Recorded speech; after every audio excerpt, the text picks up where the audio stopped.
Hey guys, I am going to do a quick video on tips and tricks of melting and working with chocolate. I do lots of baking and I do lots of cake pops and Oreo truffles and stuff like that. So I work with chocolate a lot and I've had plenty of experience and plenty of errors that I had to learn from. A lot of questions, the most question I get all the time is how do I get my chocolate so smooth? And my thing is you cannot, under any circumstances, use old chocolate. You have to buy your chocolate new. I had these brainiac idea that after every holiday, I would go and buy up all the chocolate that was 50 to 75% off, like Hershey Kisses and, Hershey bars and the Easter bunnies and stuff like that. It does not work. I would fight and fight and fight and fight with that chocolate to get it thin enough. And then by the time you got it thin enough, it tasted like wax. So you cannot buy your chocolate and then save it. You have to buy your chocolate new. And another tip is I prefer the candy wafers over chocolate. They are milk chocolate candy wafers. This is the Wilton brand. Candy Melts. Their milk chocolate wafers honestly taste like chocolate. They are good. They don't taste like candy. Now the vanilla and all the colored ones, they do have the vanilla candy flavoring. But if you're not picky and you're mixing it with cake anyway, it still tastes just as good. So yeah, that's the main thing is don't buy your candy wafers or your chocolate or anything like that and try to save it. You can't do it. If you planning on doing cake pops, this coming weekend, go buy your chocolate or your candy wafers on Friday, because the longer your chocolate sits, the harder it's going to be to melt and keep it smooth. Another thing is with cracking, using your cake pops and your cake mixture, don't freeze or put your cake molds in the freezer to chill, because they start to tighten, and then when they come out of the freezer and start to warm up, they expand. So if you dip them, they're going to expand when they warm up and it's going to crack your chocolate. So that is one thing that I learned. Let's see.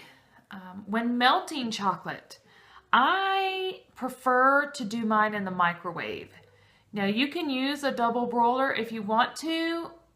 You just have to be very careful because the steam can create a moisture in your chocolate, and any bit of water or anything will seize up your chocolate quickly.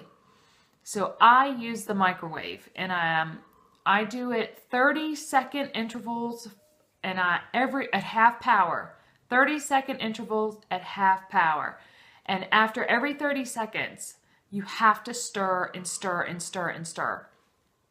And don't think you can start off going 1 minute and then stir and then 30 seconds. That doesn't work. The more you go over 30 seconds, the more chances it will scorch it.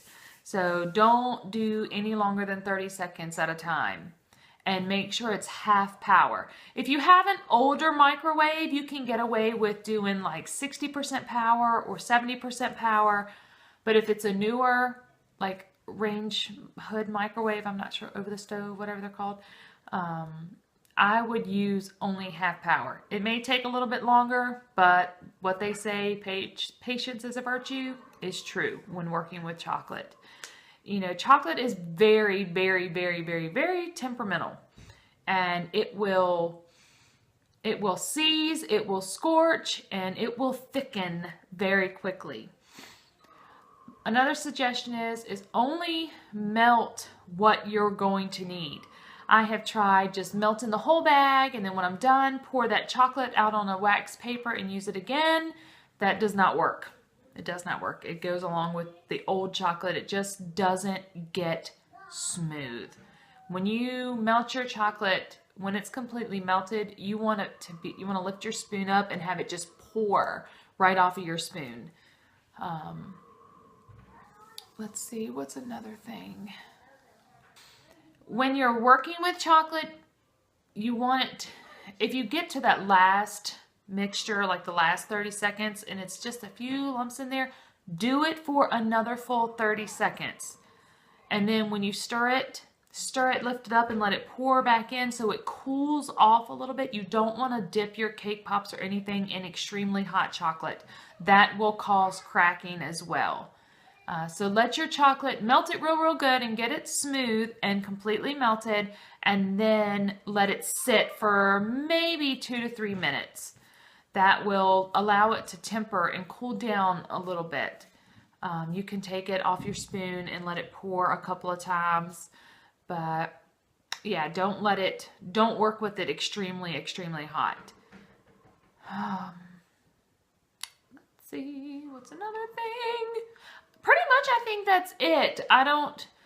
Those are the most important things. The first one is do not use old chocolate.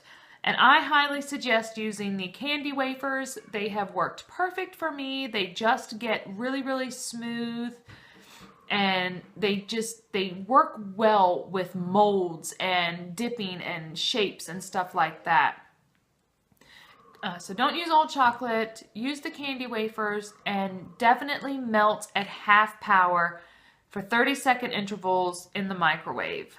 Now, if you use the stovetop, that's fine. Just be very careful not to get any moisture anywhere near your chocolate.